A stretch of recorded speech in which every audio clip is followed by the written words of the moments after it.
5 مہینے پہلے ایک انٹرویو دیا تھا اور وہ لوگ اب ٹویٹ بھی کر رہے ہیں وہ انٹرویو. اور انہوں نے جب انٹرویو میرا چلا تو انہوں نے پارلیمنٹ میں کہا کہ میرے اوپر آرٹیکل 6 لگنا چاہیے, پتہ نہیں مجھے سزا ملنی چاہیے, وہ جو میں چیزیں وہ ساری چیزیں جو میں نے 5 مہینے کہہ رہی وہ ساری چیزیں سامنے آ رہی ہیں. وہ کیا تھی؟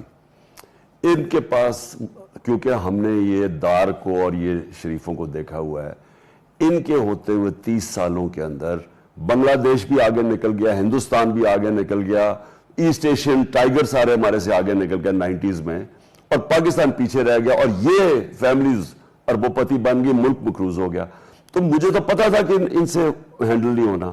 اور اس سے پہلے جب یہ میرے خلاف سازش چل رہی تھی, میں نے اسٹیبلشمنٹ کو وارن کیا کہ اگر اس وقت آپ نے یہ پولیٹیکل ڈی سٹیبلائزیشن ہونے دی, یہ کسی سے سنبھالا نہیں جائے گی اکانومی آپ سے, اسپیشلی ان چوروں سے. اور میں نے پھر شوکت ترین کو بھی کہا کہ جا کے پریزنٹیشن دیں کہ آپ اس وقت یہ جو سازش ہو رہی ہے اس کو کامیاب نہ ہونے دیں, کیونکہ یہ روک تو سکتے تھے نا, ان کو تو پتہ ہے کیا ہو رہا ہے, ان کے پاس تو بڑا اچھا, ہماری ایجنسیز تو ٹاپ کوالٹی کی ہیں, ان کے پاس انفارمیشن تو ساری تھی.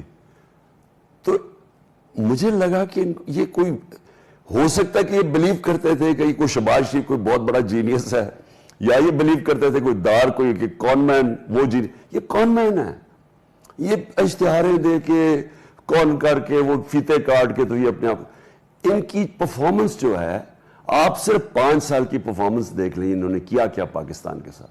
ایکسپورٹ, جب آپ کے ملک کی ایکسپورٹ سے نہیں بڑھ رہی, جب پیسہ ڈالر اندر ہی نہیں آ رہا ہے, تو ملک نے امیر کیسے ہونا ہے, یعنی خوشحالی کیسے آ سکتی ہے؟ انہوں نے صرف ملک کو ٹریڈنگ سینٹر بنا دیا, مینوفیکچرنگ, انہوں نے اس ملک کی مینوفیکچرنگ تباہ کر دی. آپ انڈسٹری دے, ایکسپورٹس گر گئی پاکستان کی, یا ایکسپورٹس سٹیگننٹ ہی رہی نا, بالکل ہی وہیں کی, 5 سال میں وہ بڑھی نہیں, اور امپورٹس 3 گنا زیادہ بڑھ گئی.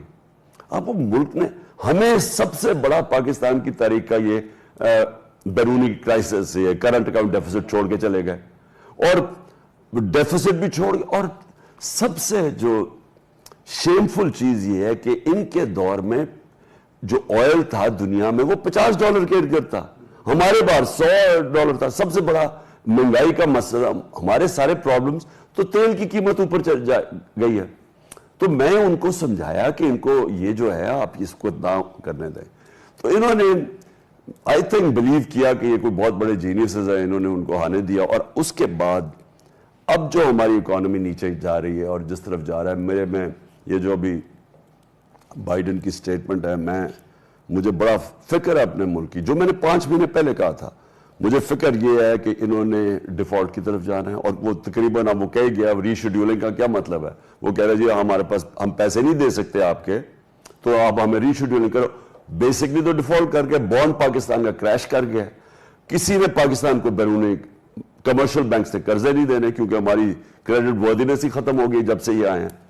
اور مجھے جو خدشہ ہے کہ یہ اب جا رہا ہے ہمارے, اگر ہم ڈیفالٹ کی طرف گئے تو جنہوں نے ہمیں بیل آؤٹ کرنا ہے, وہ جو پاکستان سے قیمت مانگیں گے بیل آؤٹ کی, وہ بائیڈن کے منہ سے نکل گیا کہ پاکستان کا نیوکلیر پروگرام, یعنی نیوکلیر کی اس نے بات کی ہے.